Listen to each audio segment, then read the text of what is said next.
प्रिय विद्यार्थियों, उम्मीद है आप सब अपने घर पर स्वस्थ हैं, आपके परिजन भी स्वस्थ हैं और आप सभी कोरोना प्रोटोकॉल की पालना कर रहे हैं, यानी कि मास्क लगा रहे हैं, अनावश्यक होने पर बाहर नहीं जा रहे हैं, अति आवश्यक होने पर ही घर से बाहर जा रहे हैं और सोशल डिस्टेंस का ध्यान रखे हुए हैं, क्योंकि कोरोना बहुत विकट स्थिति में आ चुका है। विद्यार्थियों, गांवों में भी फैल चुका है और हेल्थ एडवाइजरी जो सरकार का स्वास्थ्य विभाग है उसकी तरफ से ये सलाह है कि जैसे ही किसी को बुखार वगैरह होता है वो कोरोना का कोर्स प्रारंभ करते हुए, तो आप ध्यान रखें। ऐसी मामूली सी ऐसी स्थिति आने पर अपने बुखार को कंट्रोल रखें, पैरासीटामोल से गरारे करते रहें, भाप लेते रहें, क्योंकि ये जो वायरस है पहले 3-4 दिन नाक और गले में रहता है। तो जब भाप लेते हैं आप नाक के माध्यम से तो ये वहाँ कमज़ोर पड़ता है, मरता है। गरारे करने से ये गले में जो होता है वहाँ ये कमज़ोर होता है, मर जाता है।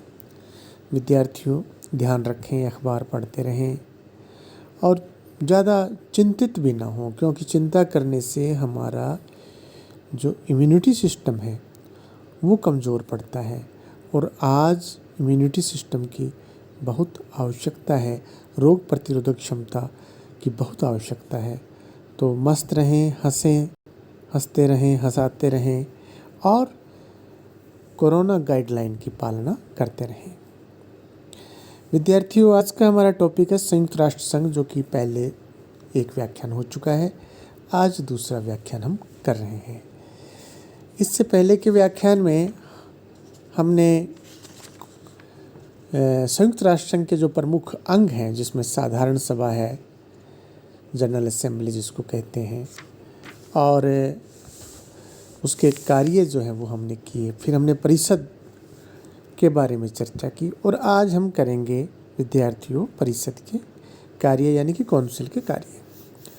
काउंसिल का कार्य क्षेत्र सीमित नहीं था, जिसको कहते हैं ना असीमित था।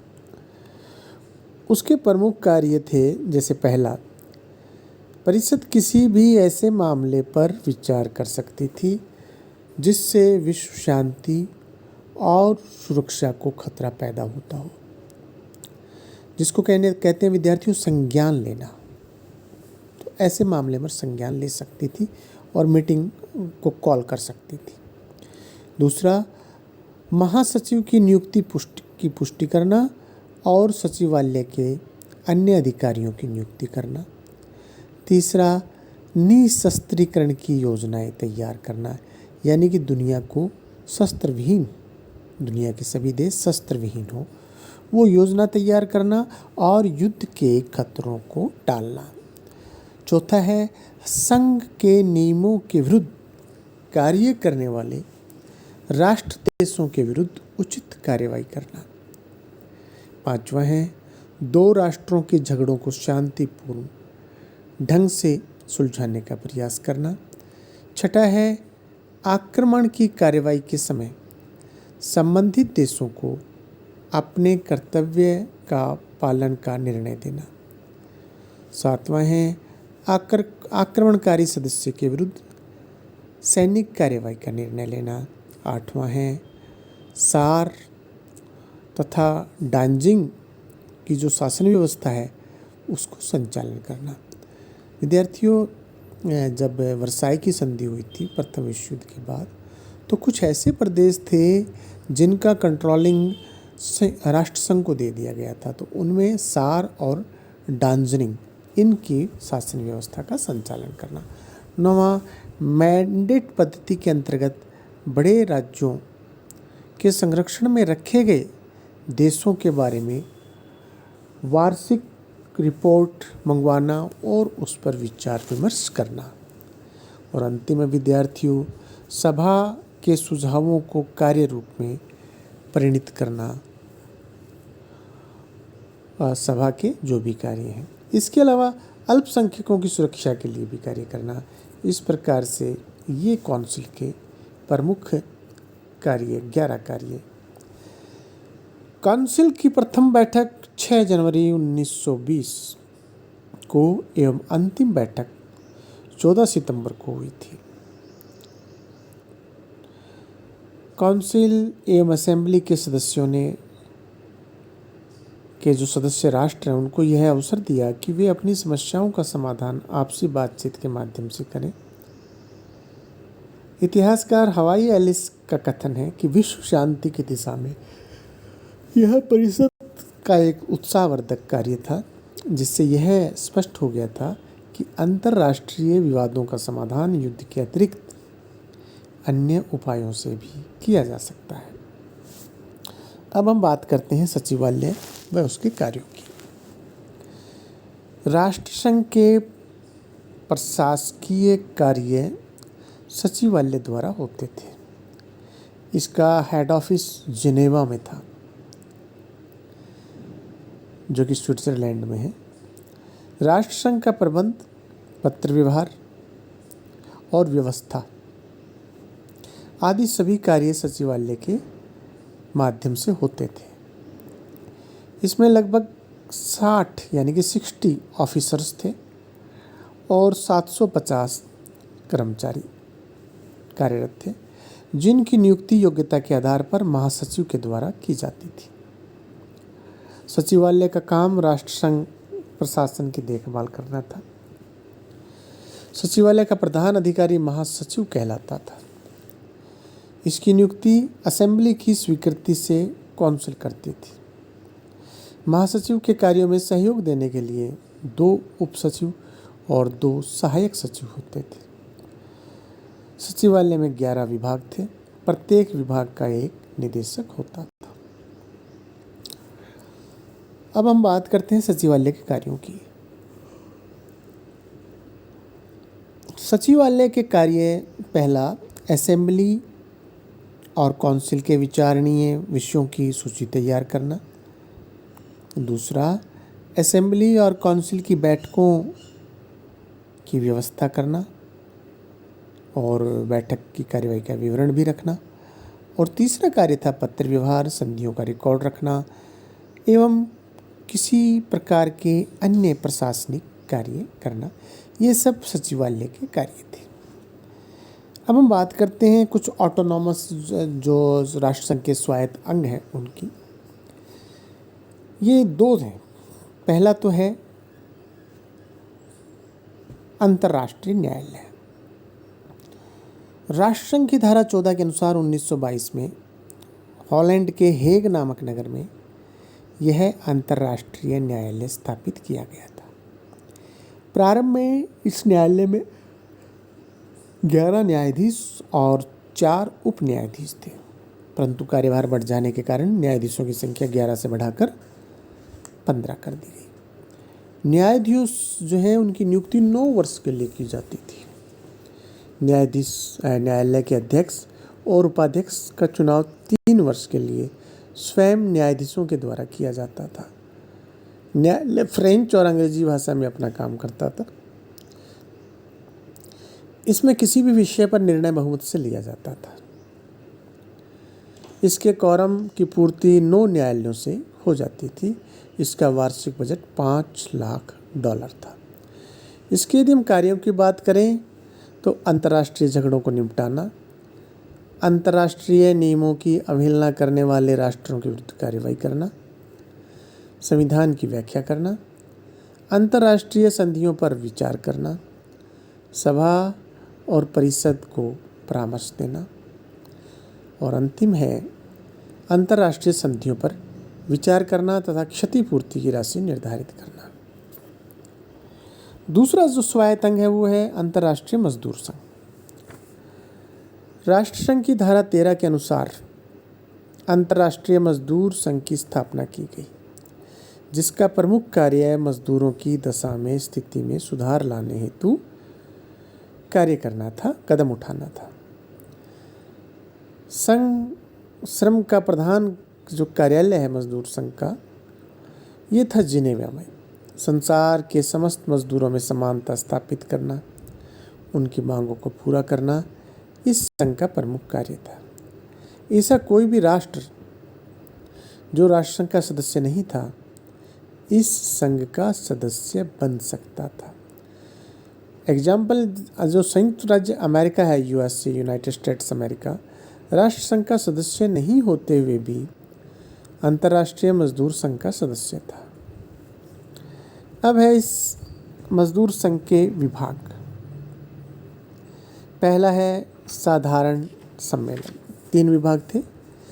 पहला साधारण सम्मेलन, दूसरा प्रशासनिक विभाग है और तीसरा अंतर्राष्ट्रीय श्रम कार्यालय है, ऑफिस। पहला साधारण सम्मेलन में प्रत्येक राष्ट्र के 4 सदस्य होते थे, जिसमें 2 सरकार द्वारा, 1 मिल मालिकों के द्वारा और 1 मजदूरों के द्वारा भेजा जाता था। इसकी बैठक वर्ष में 1 बार होती थी। 2/3 बहुमत से प्रस्ताव स्वीकृत किए जाते थे। यह केवल मजदूरों की स्थिति सुधारने के साधनों पर विचार करता था।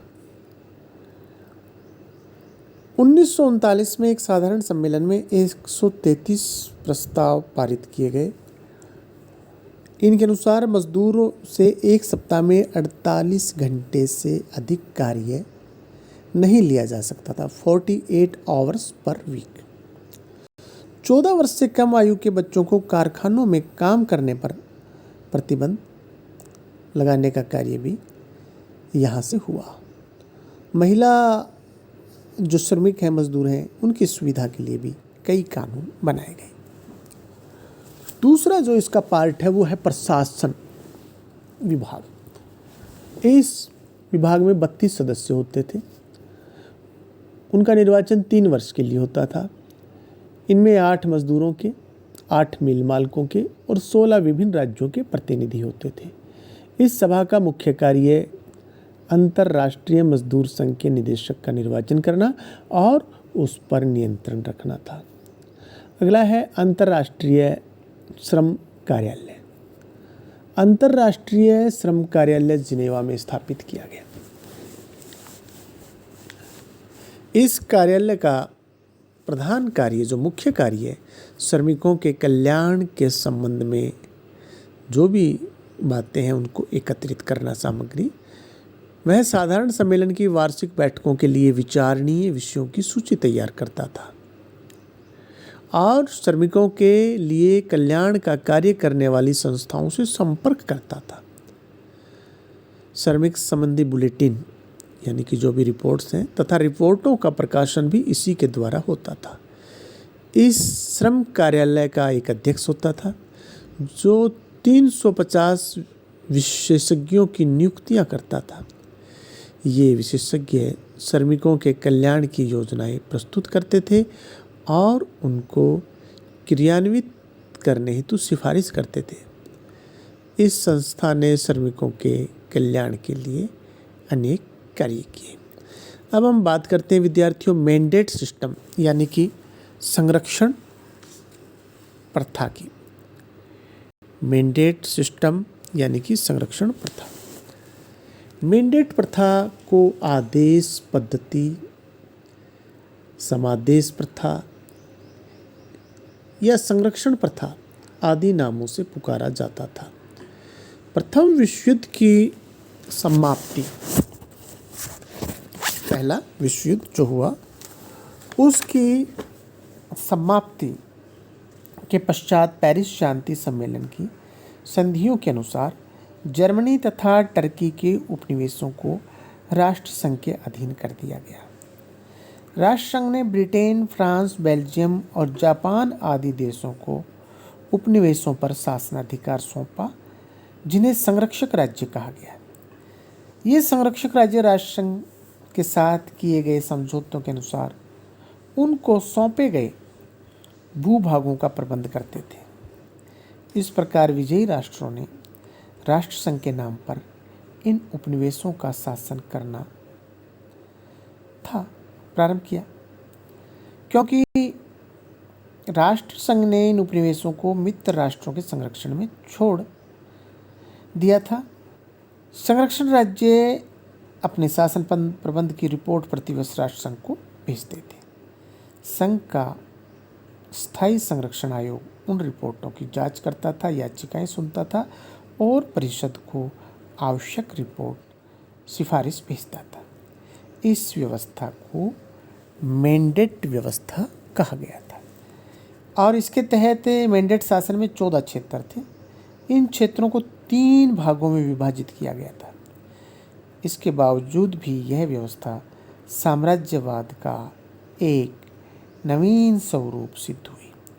संरक्षक राज्यों ने अपने अधीन संरक्षित प्रदेशों पर इच्छानुसार शासन किया और वहाँ की जनता का शोषण किया। इतना ही नहीं, नाना प्रकार के अत्याचार भी किए। इस प्रकार मैंडेट सिस्टम या संरक्षण प्रथा साम्राज्यवादी प्रवृत्ति को प्रोत्साहित देने वाली हुई और इस व्यवस्था का जो सर्वाधिक दुरुपयोग है वो ब्रिटेन और फ्रांस के द्वारा हुआ। अब विद्यार्थियों, हम बात करते हैं राष्ट्रसंघ की सफलता की। राष्ट्रसंघ अपने उद्देश्यों की पूर्ति में सफल रहा या असफल, इसके लिए उसकी राजनीतिक कार्यों और गैर राजनीतिक कार्यों पर विचार करना पड़ेगा। जहां तक राजनीतिक उद्देश्यों की पूर्ति व युद्ध निवारण का प्रश्न है, उस क्षेत्र में यह कार्य पूर्ण रूप से असफल रहा, फेल, अनुत्तीर्ण। परंतु गैर राजनीतिक कार्यों में उसे काफ़ी सफलताएं प्राप्त हुई। यानी कि राजनीतिक जो कार्य थे उसमें असफल और जो अराजनीतिक कार्य थे उनमें ये सफल रहा। अब इसके क्या क्या जो कार्य वगैरह थे विद्यार्थियों, वो हम अगले व्याख्यान में करेंगे। शेष अगले व्याख्यान में। आप सबका बहुत बहुत धन्यवाद।